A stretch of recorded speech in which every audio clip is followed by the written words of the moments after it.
Sabi nila iba na raw ang mga kabataan ngayon. Mas maraming alam, mas mapusok. Tinatawa na lang yun ni Rachel. Naiinis siya sa tuwing ikinukumpara ng mga tao ang mga kabataan ngayon sa kabataan noon. Ang totoo wala naman siyang pakialam. Gagawin niya ang gusto niyang gawin. Kung ano ang makapagpapasaya sa kanya, doon siya. Tulad na lang ni Joseph.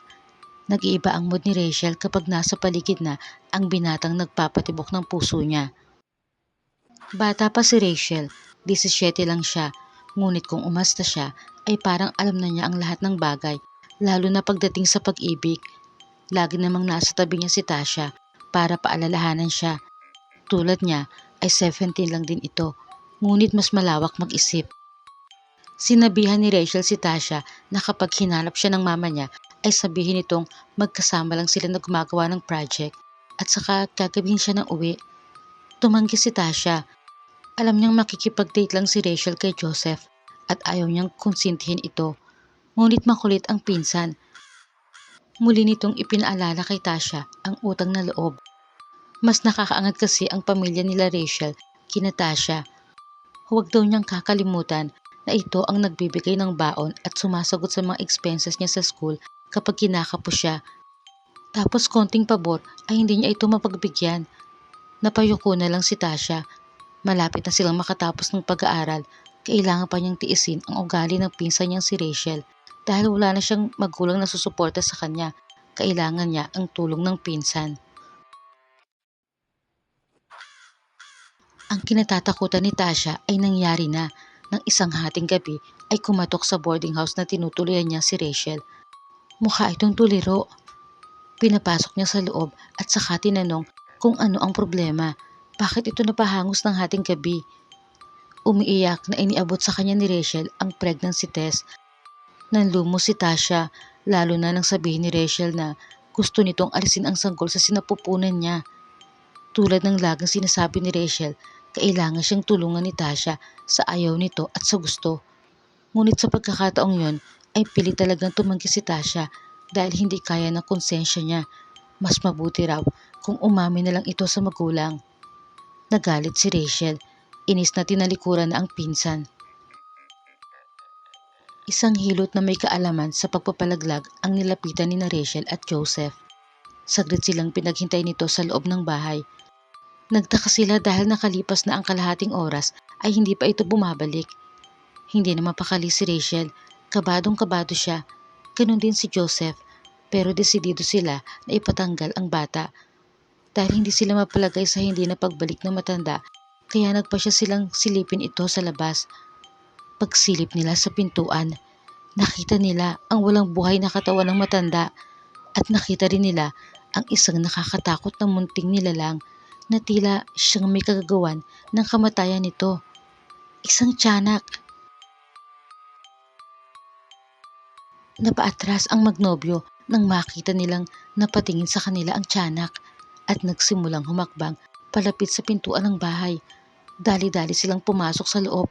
Doon ay natatarantang naghanap ng mapagtataguan o kaya'y madadaanan palabas. Takot na takot silang dalawa. Ang tiyanak naman ay patuloy pa ring sumusunod sa kanila. Sinubukan ni Joseph na balibagin ng bangko, ngunit lalo lang itong naging mabangis. Inatake nito si Joseph, kinagat sa balikat. Napasigaw ang binata sa sakit. Halos mawalan siya ng ulirat sa sobrang nerbiyos.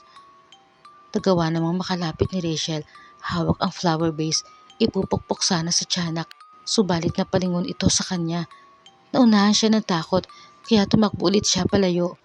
Dumiretso sa bukas na pintuan. Nakasunod pa rin ang tiyanak. Hanggang sa mapahinto sa pagtakbo si Rachel. Paano'y wala na siyang matatakbuhan. Nasa gilid na siya ng isang bangin. Lumayo ka sa akin. Ang tiyanak ay kalmadong humakbang palapit sa dalaga.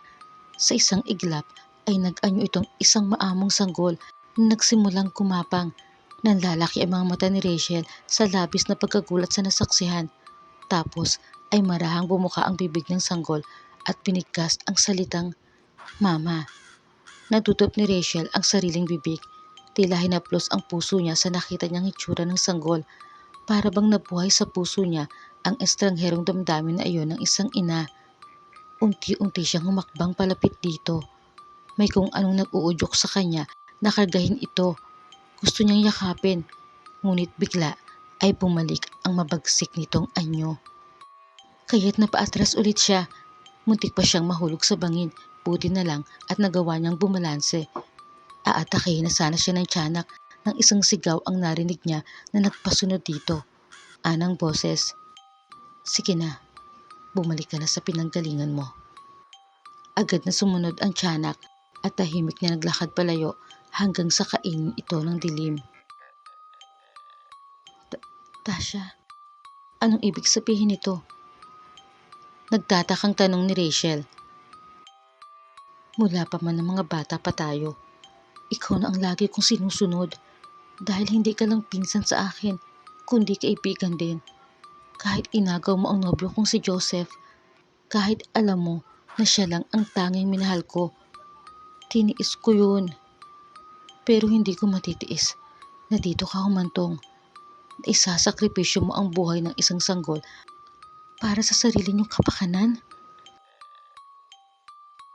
Napaiyak si Rachel sa sinabi ni Tasha. Napayuko siya at napaluhod. Ginamit ko ang ritual na itinuro sa akin ni Lola nung nabubuhay pa para makapagpasunod ang nilalang ng dilim. Ginamit ko ang tiyanak na yun para gisingin kayo sa kahibangan nyo. Ngayon, kung nadamay man ang matandang hilot na yun, nararapat lang yun sa kanya dahil marami na rin siyang sanggol na inalisan ng karapatang mabuhay. Kung hindi mo aayusin ang buhay mo, Rachel, pati na rin ang magiging anak mo, simula sa araw na to, ituring mo na akong kaaway.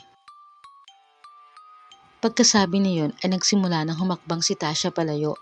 Sinundan siya ni Rachel ng tingin at gayon din ni Joseph na narinig din ang lahat ng sinabi niya habang hawak nito ang dugo ang balikat.